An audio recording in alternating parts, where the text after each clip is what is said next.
I'm in my 50s and I've got a lot of gaming regrets. I'm telling you that I let some games go that I should never let go. You know, there was one year that my mom had called me up and said, hey, this Atari is down in the basement. It's collecting dust. What do you want me to do with it? And I said, I don't know. Give it away to the cousins. I've got no interest in it. And that's a regret I have. And for the past 5 years, I made it my mission to go and try to find all the games that I had as a kid and put them back in my collection. And I've pretty much got that accomplished.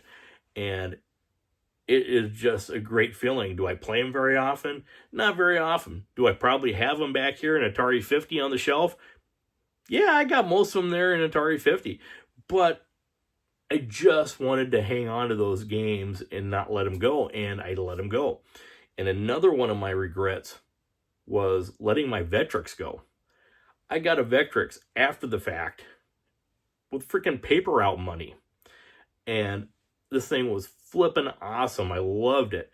And later on, when I just lost interest in gaming, I let the sucker go. I had it in my possession, only had a few games, but I just let it go because it didn't hold interest to me back then. And I've always regretted selling, my Vectrex. It was a great machine. I loved it. And I wish I would have picked up more games for it and wanted to get it back. I wanted to get it back in my collection. So one year I decided at MGC that last day, if I still had the cash in my budget, I was going to go to that vendor. The vendor we all know, he's there every year selling Vectrex stuff, and I was going to buy a Vectrex from him. So I get there on Sunday, right when they open up, walk to the table, and I see he's got one Vectrex left, and I want that Vectrex. And something tells me, just walk down here just a little bit. Maybe there's something else that's going to jump out at you, or maybe you're going to get a freaking awesome deal on something. So I went down one table, 2 tables, 3 tables, and something just didn't sit right in my soul. Said, get your butt back to that table and just buy the Vectrex.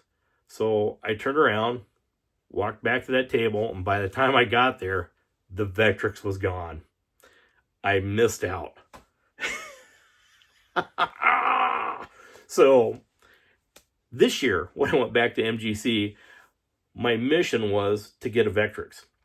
That was going to be my high ticket item for the day, was to buy my Vectrex back in my collection. And I decided that I was going to do it day one.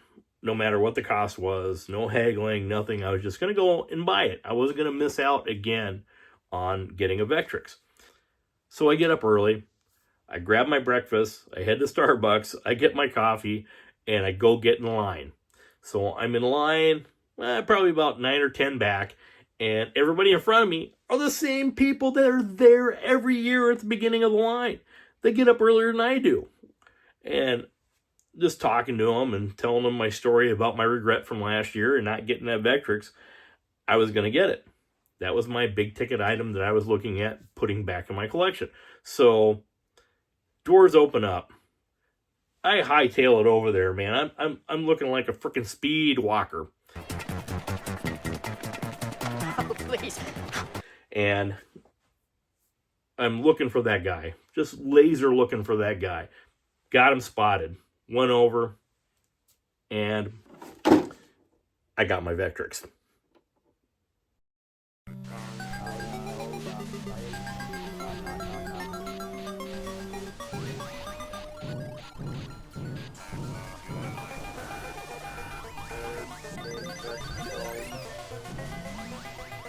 $60-minute game. So what's a Vectrex? A Vectrex is just basically, it's a video game console with its own video screen with a controller built right in, and it was flipping awesome. I love playing with my Vectrex. I've had it for probably a month and a half now since MGC this last year, and I have played it a ton. It's just a fun little system to play. It's a throwback. What's vector graphics? It's kind of line arts. It's like what Asteroids came out with. That was vector graphics. Star Wars the arcade game was vector graphics. Later on, there was a Star Trek game that came out that was vector graphics. This is just black and white, and it is just sharp and responsive to play, and it's something I can pick up every now and then and just play it a little or play it a lot, and I love my Vectrex. So this video on the back portion of it is going to be really long. It's going to be just half an hour of some gameplay and showing you what the capabilities of a Vectrex was. You don't have to stay and watch it all. I just want to put it out there for people that are interested in getting one. They can actually see what it's about. Can you emulate this? Yeah, sure you can emulate it, but I'm telling you, there's nothing like playing it on the original hardware and just experiencing it firsthand. It is a beautiful looking console and a fun one to play. So I literally picked up the Sean Kelly multi-cart, and this whole back half of the video here is just going to be snippets of those gameplays, and there are a crap ton of games on this multi-cart. There's some great ones and there's some stinkers out there, but it's just some fun gameplay, and hope you enjoy it. We'll talk through some of the gameplay and give some descriptions and maybe tell some stories. So I appreciate you guys watching this video. If you haven't yet, please like and subscribe. It helps build the channel up. If you want to share it, you can share it. This is just a video overlook of some of the games that are on the multi-cart of the Vectrex. And not everything is a game on this multi-cart. Like this Star Wars Cantina band member is playing is just a demo. There's a lot of demos on here, and there are a lot of light pen games or light pen interactions that you can actually play with. And I didn't pick up a light pen. Maybe next year I will pick up a light pen. My priorities right now, though, are just picking up these interlays that go on top of the screen and give the Vectrex a little color. And there's really no great way to capture the video on this but to just put a camera right in front of it and try to capture gameplay. And you can see how vibrant the lights are, in this. I gotta apologize for the pot lights on the reflection of the screen. I will get those turned off here in just a little bit, reposition the camera. From time to time, that camera is going to slip a little bit because it's just sitting on top of a box right now, and the more I'm bumping the table as I'm playing games, it'll move around a little bit. So I gotta apologize for that, and we'll just let you look at some of these games. And I was really surprised to see they had a Tetris clone in this multi-cart, which was kind of interesting in how they did it. And I always enjoyed Tetris. It's one of my favorite games to play, and I am guilty of buying Tetris over and over and over again. I actually bought it for the PS5 VR2, and I was thinking, why am I going to buy this? What are they really going to do different in the VR to spice up the experience of Tetris? But I love playing it in VR. So if you got a VR2, I would suggest picking up Tetris. And this game right here, I was guilty of playing over and over and over again. Just to get this footage, I actually slowed down getting footage because I just kept on playing this game. This was a fun game. This helicopter, flying around and trying to shoot it just had me captivated. I can't wait to get the overlay for this one to see what it adds to the game. And you can literally play 2 players on a Vectrex. It has another port so you can hook up another joystick controller and play with a friend. I picked up this multi-cart cartridge for, I think it was $60 for the show. I think you can buy them online for about $70. And at that $70 price range, that's about 70 cents per game. And you can't go wrong because there's 101 games on this multi-cart. And I bought the Vectrex for $550 in 2025. Probably $50 more than I would have spent from last year, but that's not that bad.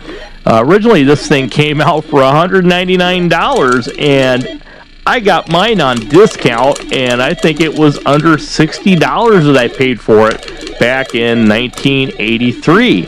And you know, when you add that $550, you're probably a little bit over $6.50 around there per game.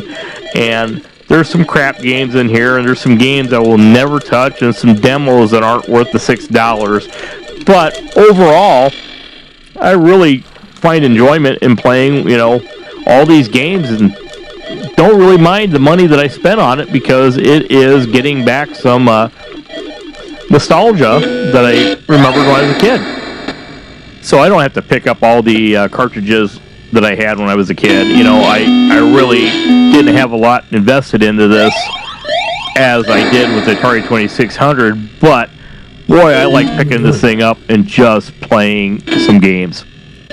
And they usually have one of these in the console museum, and I know the guys, Games and Beers guys, actually have a couple things set up for the Vectrex. And if you're at MGC, I would swing by and definitely play on one.